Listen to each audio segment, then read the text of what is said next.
El esen bolsun, yurt tınç bolsun. Geç bolsa da Atбашы районунун ардактуу атуулдугу ыйгарылган Бопуй чоңуна кылымдан акса да баскан турганы тың, акылы тунук сөзү орунду.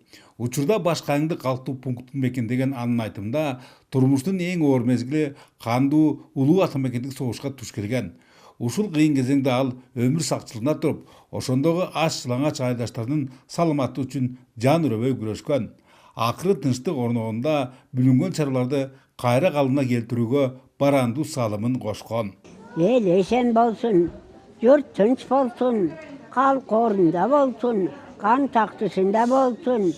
Kırgız elim gül össün, Kudayım berekesin versin. Yer ayrılıp çöp çıksın, yerin ayrılıp süt çıksın. Tokçuluk bolsun, molçuluk bolsun.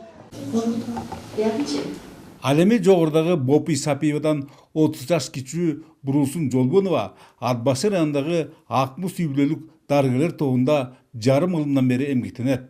Мединститутта аяктап, кышы 7-8 айга созулган ушул жакка жолдомо алгандан бүгүнкү дери өзүнө ыйгарылган кызмат ордун которбоду. Эмгек жолунда не бир катаалыктар, кыйынчылыктар болсо дагы баарысына чыдап, чым дебеди. Мурун деген иштегенде биздин шартыбыз мындай кыйын эле болчу да. Аба ырайы да кыйын болчу. Ал кезде сайыс учурунда машина менен араң жүргөн машина менен кыдырып малчыларга, сакманчыларды кыдырып, жайлоолорду кыдырып барып, эмдөө иштерин ошол жайлоолордон кыдырып барып жасашчубуз да. Азыр эми жакшы эле болуп калды. Каарманыбыз минтип жакшы дегени менен бирге өмүр сүргөндүктөрүнө 50 жыл болгон жолдошу Үмөтакун Саалаев байбичесинин түмөндөгөн түйшүгүнүн дагы эле түгөнбөгөндүгүн жашырбайт. Бир жагынан үй оокаттарын тыңдап, бала бакырасын, неберелерин тарбияласа, дагы бир жагынан күнбү түнбү айылдаштарына медициналык жардамдарын аянбайт.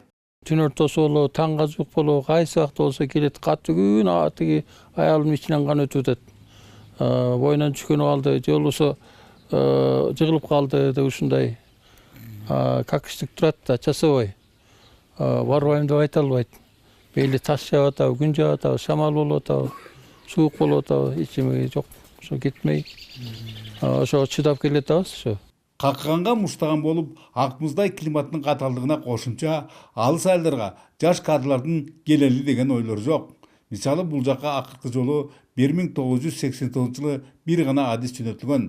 Ушундан улам бүгүнкү күндө жергиликтүү медицина мекемесинде иштеп жатышкан 3 дарыгердин алды 75 арты 70 жаштагылар. Эң өкүнүчтүүсү баардык шарттары бар 4 тарабы төп төрөт үй турса да, акушер гинекологдордун жоктугунан ал кара кулпунун кайтаруусунда. Мындан башка да кем каштар жетишердик. Климат шартына байланыштуу болуп атабы, же биздин мындай бат-бат өзгөрүлүп турган аба ырайына чыдабай атышабы, негизи айыл жерине келбей атышат да. Акушер гинеколог эжебиз кайтыш болуп кеткенден кийин төрөт үй жабылып калган. Ооруканада бизде общий лаборатория бар. Бирок ошо обследование жагынан, изилдөө жагынан кыйынчылыктар туулат. Анткени Атбашыга барыш керек, Нарынга барыш керек.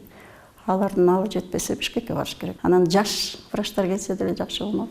Калк саламаттыгынын сакчылыгындагы ушул эжелерибиздин жада калса, өздөрүнүн эл аралык майрамында да эс алууга убактылары болбоду. Андыктан аларга терең таазим этсек, эч ашыктык болбос. Бөлөкбай Шеримбеков, Айдын Төлөбеков, ЛТР, Атбашы району.